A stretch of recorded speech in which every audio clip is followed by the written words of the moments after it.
So we talked yesterday about the news that, well, Barnsley was the most hit city in the north for public spending cuts, and this has been a massive knock-on effect of this town. So, what do we do about it now? Well, I don't have the answers for it. And, I don't mind saying I don't have the answers for it. But one thing we need to desperately start in is we need to start investing more in towns and cities in the north. I say what you will about George Osborne, but I think his idea for the Northern Powerhouse was actually a good idea. A massive focused central investment into the north to get it up and running properly again. A really good idea. However, that is now, as I've said multiple times, it's fallen through. But some people out there, you noticed yesterday it was mentioned, some people are still trying to live the dream of, the Northern Powerhouse being there and successful. And like I say, the only thing the Northern Powerhouse actually built was, well, it built a new exit in Leeds railway station. Leeds railway station. Other than that, that's been it. But this came out in The Guardian on the same day, and I have to say, this is a really good article because it reflects on what a lot of the people in Barnsley are thinking. It also goes into a bit deeper on what we went over yesterday. So, desperation to despair, Barnsley's long battle with austerity. That Barnsley is the British city worst affected by a near decade of austerity cuts comes as no surprise to Susan Round, 61, owner of Pats for Pants underwear store in the town centre's covered markets. I do think it has gotten worse. The state of the roads, social care, hospitals, antisocial behaviour, spice. According to the Centre for Cities think tank, Barnsley Council's spending has reduced by 40% over 8 years, around 4 times the average reduction faced by cities in the south east since the coalition decided in 2010 that local governments would bear the brunt of austerity and that the poorest boroughs would shoulder the biggest cuts. Roughly 145 million has been stripped from the deprived South Yorkshire borough's annual spending, equivalent to £688 for every resident, and about 2,400 jobs have gone and services are being tightly squeezed and chopped. Nationally, no council has escaped cuts, but working class northern communities such as Barnsley have been the worst, have had it worse than others. So is it any surprise that a lot of these towns believed the lies that they were fed, that somehow their woes were the problems of the European Union? No, it doesn't. So, on the wait and save market stall, amid barrels and cereals of dried fruits, Tim Steele, 30, has experienced the cuts. He used to work with vulnerable families in the local Sure Start centre, but lost his job when budgets were cut. He wonders what will happen to those families. The need is still there, but there is nothing now for them. What's changed? He sees more homeless people on the streets. A few years ago, you never saw it, he said. Antisocial behaviour is more noticeable. The police are less visible, and it's almost not worth bothering with the GP because appointments have to be booked weeks in advance, he added. Times are hard, said Steele. Lots of people struggle to pay the bills, and there is an urgent sense that the cuts have gone too far. We all pay our taxes, and we all need to see that tax go somewhere. The NHS needs it, the police needs it, the council needs it. In Barnsley Town Hall, the council leader, Sir Stephen Hogton, laughs grimly when the Prime Minister Theresa May's pledge last year to end austerity is mentioned. We have lost half our workforce. The council is basically run on the goodwill of the remaining staff. Volunteers help clean the streets, and we are reaching the limit now. 2/3 of the street cleaning budget has gone, along with a quarter of the library spending and 100% of the tourism budget. Youth clubs and Sure Start centres have closed and grass verges go uncut. Services are often slower. If you report fly tipping, you used to expect it to be sorted in 24 hours. Now you have to wait 2 weeks. On the other hand, Barnsley spends more on social care, up to 20% and up 20 points since 2010. Strikingly, 62% of the entire council budget goes on looking after the vulnerable adults and children. The biggest of any British city. Demand is rising as the population gets older and child poverty rises, which are at a height as 40% in some wards, and they continue to rise.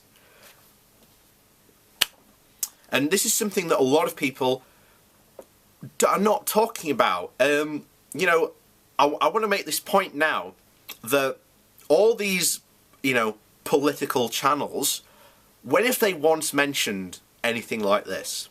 Because I know I occasionally get people like from Sargon of Akkad's channel, Dankula's channel, you name it.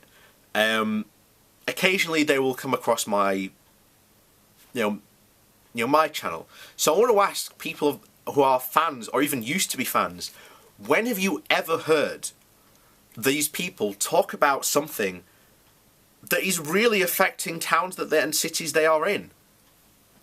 It should be absolutely unacceptable that in some places child poverty is roughly around 40% and that these numbers are continuing to rising. That should be absolutely unacceptable. And it completely is unacceptable. And and it's been the Tory government that's been responsible for this. So, the only way is to put, Corbyn in power. Corbyn is the only one who I think will actually end austerity and put a reverse to this. Now, you can say what you want about him, but remember, Theresa May has, ended austerity, but she hasn't shown that she's ended austerity, put it that way.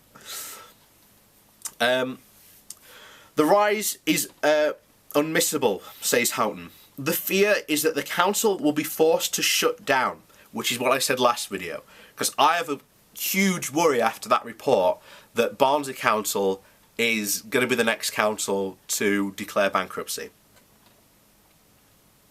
And that will have a massive knock-on effect, by the way, because there are business centres that the council own that house roughly 100 to 200 businesses. What happens to them if the council closes? What happens to those businesses that are renting that office space? Well,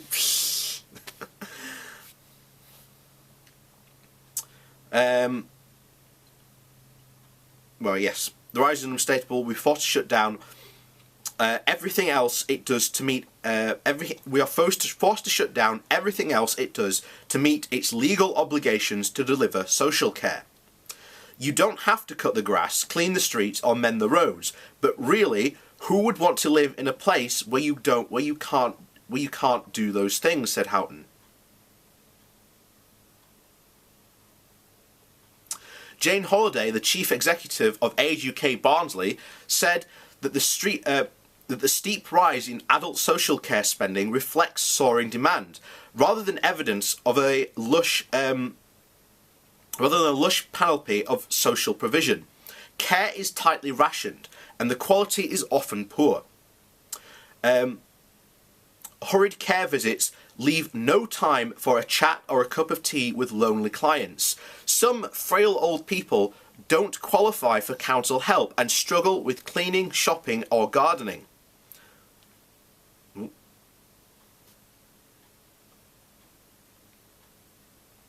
So a few years ago, the council ran a free handyman service and a shopping service for older residents who needed a bit of support with everyday chores. Those have been cut. Holiday said that For those without family nearby, the effect can be isolating. We've had people who have been sat in the dark for a couple of days because the fuse blew and they couldn't fix it. Once a thriving coal mining community, it is now England's 39th most deprived authority, and levels of unemployment and economic inactivity are higher than the national average. Life expectancy is lower than the England average, and winter death rates from flu and respiratory disease are higher than average. The council believes this is part of the result of entrenched poverty and ill health. The Barnsley Food Bank Partnership, which did not exist 5 years ago, I want to point that out. This programme did not exist 5 years ago because there was no need for it. There is now unquestionable need for it. And that organisation relies on charitable donations. It's mind-boggling. It is absolutely mind-boggling that in this day and age, people have to rely on that service. And yet you've got Jacob Rees-Mogg, who struts around saying that food banks are a wonderful show of charity. People shouldn't have to rely on charity to be able to feed themselves.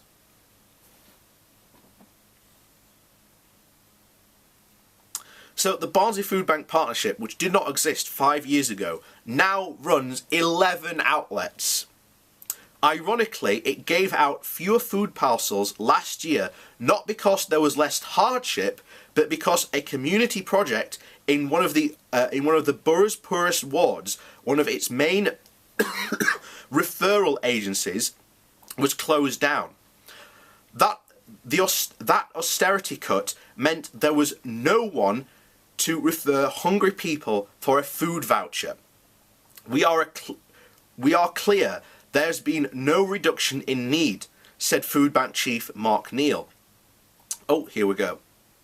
Dan Jarvis, the Labour MP for Barnsley Central, said that the human impact of years of government cuts to council services alongside cuts to welfare benefits, such as the bedroom tax and universal credit, have been an accumulation of stress and misery for local people. Life for my constituents in work or out of work has become harder. I see a lot of desperation and despair. There is little faith that the government public spending review later this year will herald good news. Ministers don't recognise that deprived areas have higher social spending requirements, said Houghton. The fears that areas such as Barnsley, where social need is highest, but the ability to fund services locally is weakest, we will lose out further. If you ran the NHS on that basis, there would be rioting. Oh dear. For all the gloom, back in the town markets, there's a proud resilience. The city is used to hard knocks. Round is optimistic about the council's £180 million regeneration scheme, which has revamped the legendary market and will bring a cinema.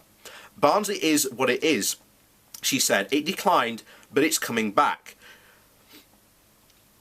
A few stalls away, Dan Wilson, 36, who runs Dave and Dave, Fruit and Veg, agrees. He thinks that Yorkshire comes off worst in the north-south economic divide. He says the NHS is struggling, but he's philosophical. You've got to be optimistic. You can't always lie down and die. But if you don't try, you don't get knocked. So, there's an optimistic attitude there, but you know, as I've said to a lot of these people in these,